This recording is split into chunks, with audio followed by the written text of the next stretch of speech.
Rage is not what makes you strong. It has always been yours.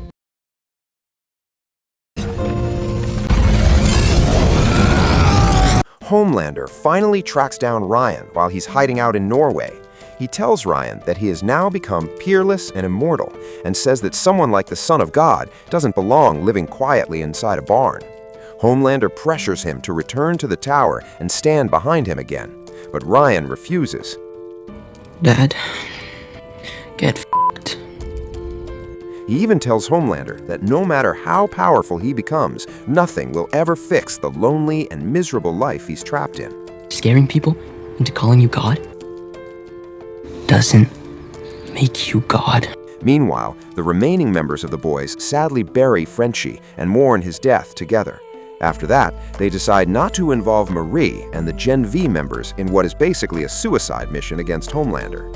Instead, they send them away to Canada so they can stay safe for a while. Kimiko has also gained a destructive blast ability similar to Soldier Boy's, but she still can't control it properly. Sage provokes Kimiko by revealing that Frenchie died while trying to protect her. The moment Kimiko loses control emotionally, a powerful blast erupts from her chest and hits Sage directly. Surprisingly, Sage realizes the blast has removed the constant noise inside her brain. It worked. And even stripped away her soup abilities. She confirms that Kimiko's power actually works, says goodbye to the boys, and quietly walks away. At the same time, Homelander has already taken control over the president's authority and is now operating inside the White House. He plans to wipe out anyone who refuses to worship him as a god. That's when Butcher and the boys suddenly storm the building, with Butcher carrying his crowbar in hand. However, Father has already prepared for their arrival. He orders his men to move Ashley to a secure facility while sealing every entrance and exit. Then he launches a brutal sonic assault, combined with heavy gunfire against the intruders. Thankfully, Ashley arrives just in time and helps them escape. She even guides them toward the room where Homelander is located. Proud of you, bitch.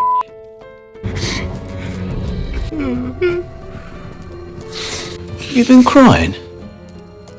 Along the way, Starlight intercepts the Deep and drags him away to a remote beach. She gives him one final chance to stop hurting people and change his ways, but he refuses.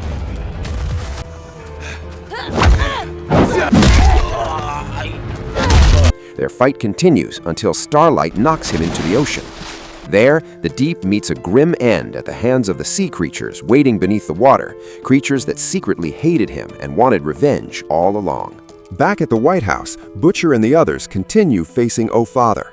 His explosive powers overwhelm them completely, and they quickly start losing the fight. Father decides to spare everyone except Butcher and Kimiko, allowing the others to leave alive. But Huey secretly tells Butcher that they actually can defeat Father. He urges Butcher to take Kimiko and continue toward Homelander while he handles the rest. Huey shoots the smoke detector on the ceiling, filling the room with gas and creating chaos. Hidden inside the smoke, he mimics Butcher's voice and tricks Father into following him into another room. Father believes he's chasing Butcher, but once he enters the room, he realizes it's actually Huey. Huey tries firing at him, but the bullets do nothing. Just as Father prepares to unleash another deadly blast, suddenly appears behind him and forces an indestructible ball gag, given to them by Ashley, into his mouth. Father screams, but every bit of sound becomes trapped inside him. The pressure builds uncontrollably until his head violently explodes. Meanwhile, Homelander is live streaming when Butcher and Kimiko suddenly break into the room. Evening. William. Daddy's home. The moment Homelander sees Kimiko, he attacks aggressively and tries to escape.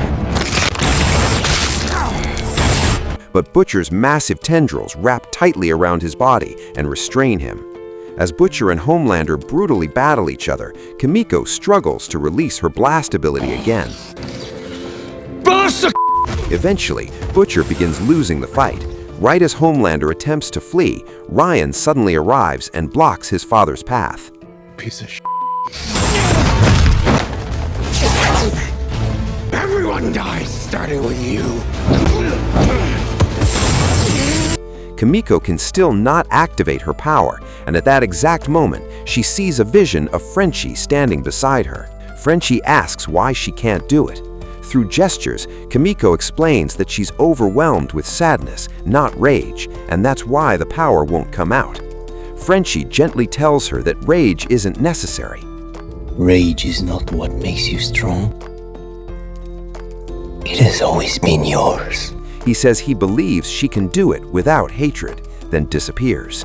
Immediately afterwards, energy bursts out from Kimiko's chest, and she fires the blast directly at Homelander, while Butcher and Ryan hold him down. The blast hits not only Homelander, but also Butcher and Ryan. All three collapse unconscious as their powers vanish completely. When Homelander finally wakes up, he desperately tests whether his abilities are still there. His eye lasers no longer work, and even trying to fly completely fails. Without powers, he stands no chance against Butcher in a physical fight and gets beaten down under Butcher's brutal punches.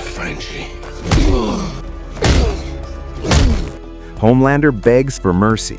He reminds Butcher that every time they faced each other, he could have killed him but chose not to. He even offers to hand over Vought in exchange for his life. Please, I'll do anything. I'll fucking suck it. But Butcher refuses to forgive him.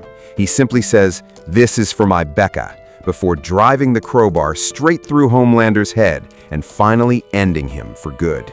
Ryan regains consciousness shortly afterward and sees his father lying there lifeless in horrifying condition. All he can do is stand there in sadness and silence. Not long later, news of Homelander's death spreads across every media outlet. Ashley, once known as one of Homelander's closest allies, loses the public's trust and is removed from office. The boys celebrate their victory, while Butcher tries comforting Ryan by saying he only did what had to be done. Butcher tells Ryan that now that their powers are gone, they're just ordinary humans. He suggests the three of them, Ryan, Butcher, and Terror, disappear somewhere peaceful and live quietly together. But Ryan refuses. He admits that he accepts that his father needed to disappear, but he says Butcher is not a good man either, and he cannot stay with him. Butcher tries comforting himself by saying at least Terror still remains by his side. However, he soon discovers that even Terror has quietly left him behind. Taking the virus with him, Butcher silently walks away from the boys and disappears on his own.